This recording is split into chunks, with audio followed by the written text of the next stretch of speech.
Quick thing on day 4, the Diddy trial. The Cassie Ventura cross-examination by the defense is revealing or is somewhat supporting some of the things that others, including myself, have alluded to previously, which is the idea that she was in some way consenting to a lot of this activity, and she had her own amount of freak in her, and she may have had motivations and such, and the benefit of the lifestyle that she was living, you know, what she was doing with him and some of the abuse she sustained was some of the price that she paid for what she actually wanted. Let's get into it. Time to talk. I want to do a quick update. It's about 1:30. I think they're back from lunch, but the things that are coming out, I just want to talk about right now while they're just fresh in my mind. I mean, there are some texts that have been read. So she's being asked to read text, and they're going back and forth with different email exchanges and texts and her response to certain things when it comes to Diddy regarding these freak-offs.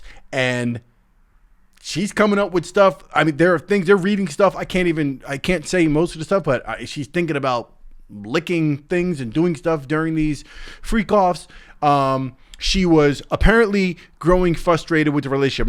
I'm just gonna summarize this the best way. She was growing frustrated with the relationship because she wanted more. I think what she was looking to do was like have a baby, get married. She said things along the lines, I need more than a sexual partnership. You know, I like that. I want to give you the same. When he was asking her something about some sexual stuff, I just think I have to trust you beyond it just being sexual, okay? I'll say it that way. Do you know what I mean? In order for me to be more open with the things we do in bed, I need to feel safe, like home, like this is my husband and this is the only man that will have this aggressive sexual side of me. That sounds consensual as far as I'm concerned, right? It sounds like a woman saying, well, you know, we're doing all this stuff, but it'd be better if I had a ring on my finger. Like, that's what this sounds like. Come on, people in the comments. Let me know if that sounds crazy to you. Okay. They have an exchange, a text message exchange where Diddy says, when do you want to freak off? And she says, I'm always ready. Diddy, I can't wait to watch you. I want to get you real hot. And Cassie says, I just want it to be uncontrollable. I'm sorry. Look, we can again address the idea that this man treated her terrible and was obviously overboard when it came to the way he emotionally and physically abused her and other people around him. We're not sitting here saying Diddy should be somehow vindicated or let off the hook. Put the man in jail, let him stay there. Who cares? But let's get past the idea that Cassie Ventura was this woman who wanted nothing, who wasn't interested in anything, just fell in love with a guy and somehow was innocently manipulated by him and then forced into all these acts of depravity and all these things. She admits going to swingers clubs. She admits to orchestrating some of this stuff. Like, there's going to be even more coming out. I'm going to do a follow-up to this again, probably later on this evening, maybe even do a live. I don't know. I don't have a large enough of an audience to do a live yet, but whatever. I will do the best I can.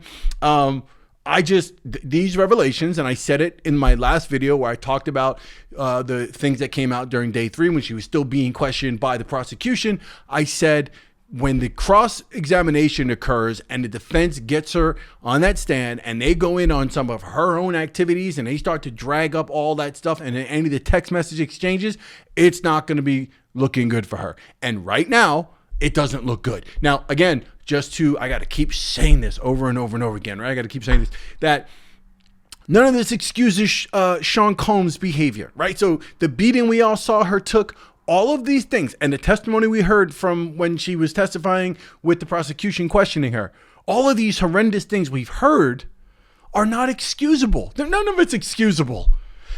I'm here to point out this is not a clear-cut case of here's a woman who just, got with the wrong guy and he consistently abused her and made her do things she didn't want to do. I don't think so.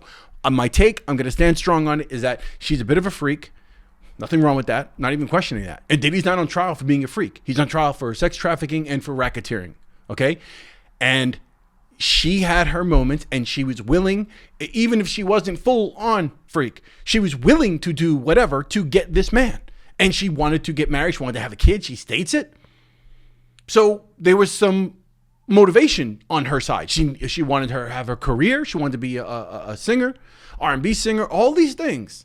None of this is just a matter of an innocent girl who got manipulated and put it all into all these things and was chained up to a bed while people took advantage of her. That's not what happened. And I'm going to stand firm on that today. Now I'm really going to stand firm on that today, especially after hearing her own text messages and the defense, the cross-examination.